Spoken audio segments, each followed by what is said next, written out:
Welcome back to our insurance series right here on YouTube, and we're glad that you're watching.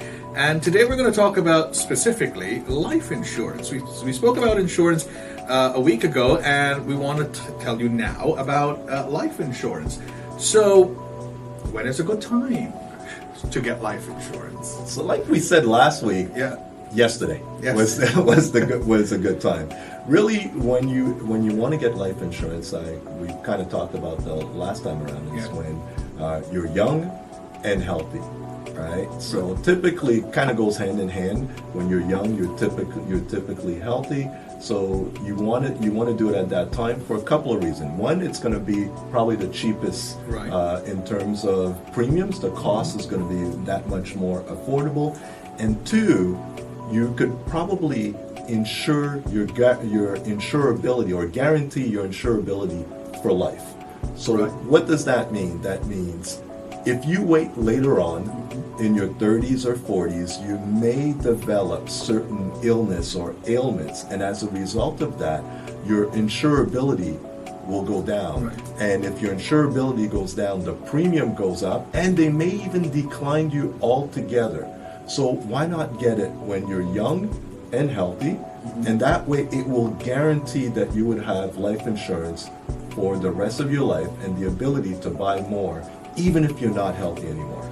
And I think because with life insurance, most of them will require a medical, right? Yeah. So you'll have to do a medical, so do it when you're healthy and you're not as stressed out with all the things of life. Yeah. I mean, typically you're right. You probably need a medical, but not all. Depending, a lot of times, there's a little secret whereby, depending on the coverage, depending on your situation and profession or occupation, they may not require a medical. So again, it goes when you're younger, they may not require medical, and depending on the amount, they may not require medical. But as you get older, the likelihood of you having various ailments is that much more pronounced, and as a result of that, the medical will most likely be required. So if I'm a college professor and I'm stressed out with all the grading, I might not need a medical, even though there's a lot of stress, compared to someone who is working in a factory. Yes. Because of, depending on the factory too, right? That would influence their health conditions. If you're a college professor and during midterm exam, you're probably heightened in terms of stress level. So don't go looking for life or disability insurance at that particular time. You'll probably get declined. All right. So we clear that up. Get insurance, life insurance yesterday.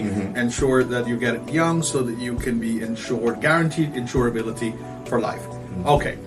So there's not one shoe fit all life insurance. There are options for you. So what are the different types of life insurance?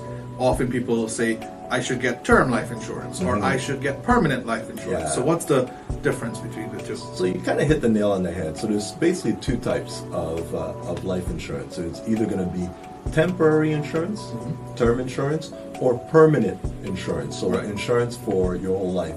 Again, at Tomachek, one of the things that we look at the client's needs, right? And so there's not one that's better than the other. There's one that costs more than the other, right? And so probably the cheapest form of insurance, the purest form of insurance, is term insurance.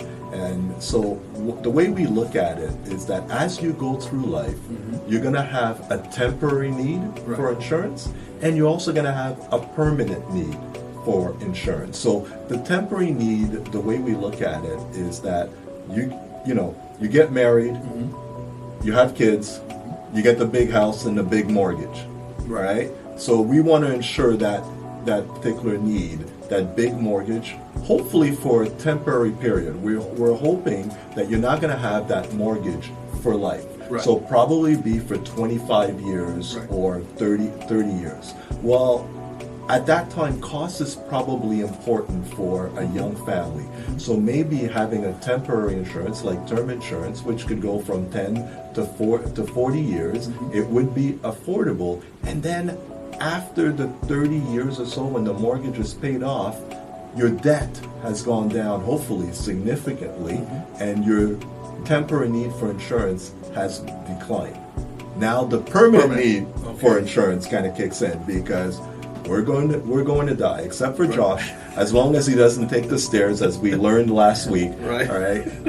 But we're going to have a permanent need for insurance because we're going to die, and funeral costs, we're going to have to pay for funeral, could be expensive, and then death and taxes. When you die, you're going to have to pay taxes. So a couple of taxes, or income tax, capital gains tax. And now we find out with the budget, they're increasing the capital gains tax from 50% to 2/3, 66.67.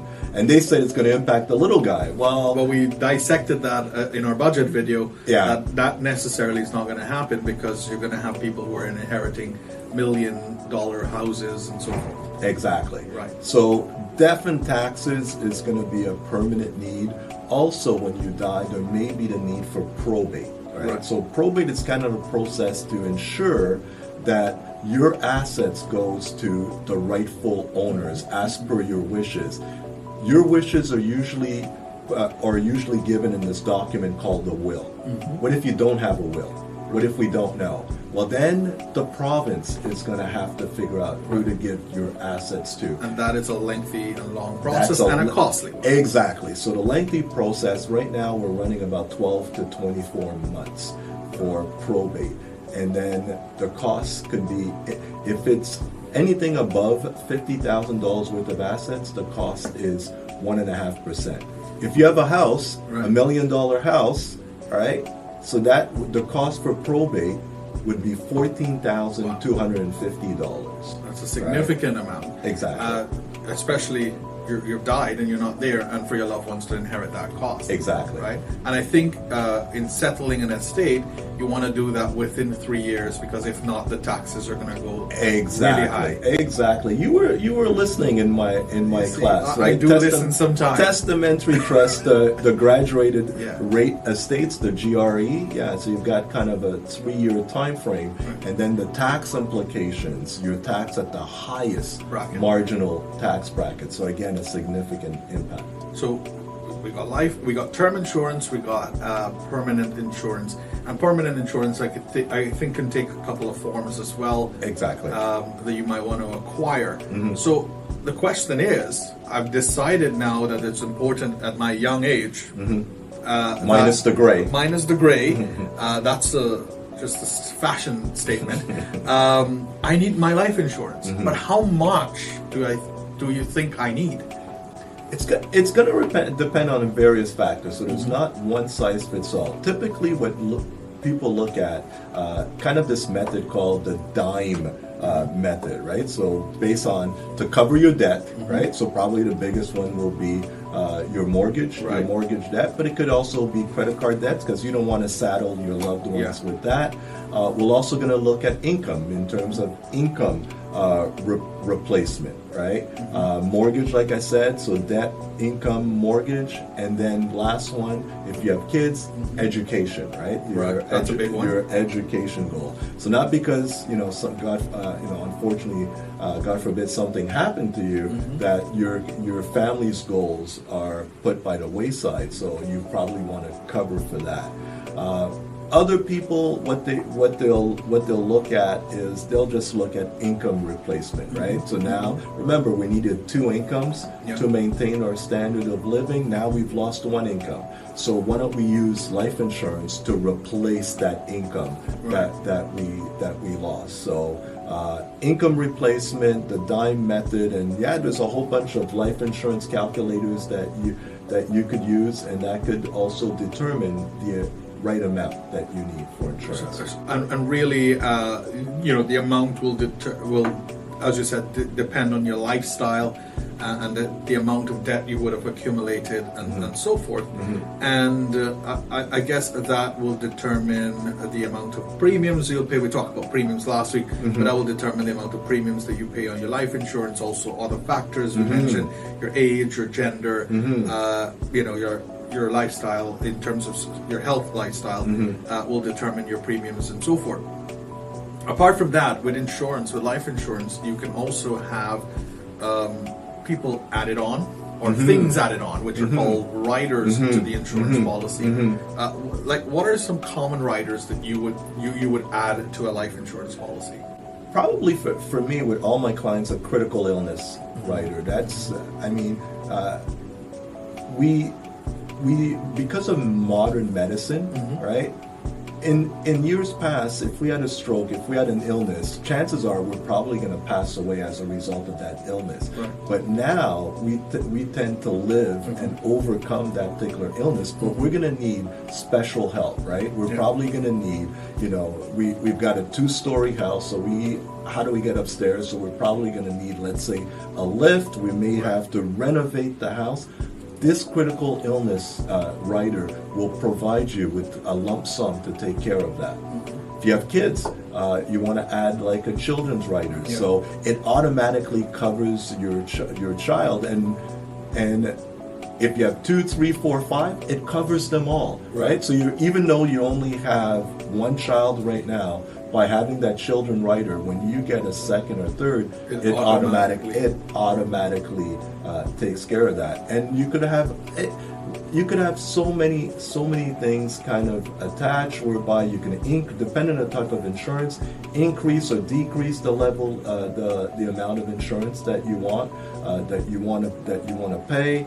There's so many things. So that's why there's not a one size fits all. And as you know, in our particular firm, we look at planning. So yes, I like to talk in generalities right now, but I can't say, you know what, Josh, this is what exactly that you need, and that's going to be the same for so and so. So planning, getting to know you, and providing you with the right solution to meet your goals now. And as you evolve and as you grow, as your financial situation grows, we will review and maybe increase or decrease the level of insurance that you need. As you progress in life, your needs change, and because of these ongoing changes in your needs, you'll have different things that you'll need on your policies and so forth. And Tomachek is going to work around that and ensure that you have all that is covered. One of the things that I found out recently is that you can actually borrow from your insurance policy. I don't think you can borrow from all of them, but specific insurance policies you can borrow.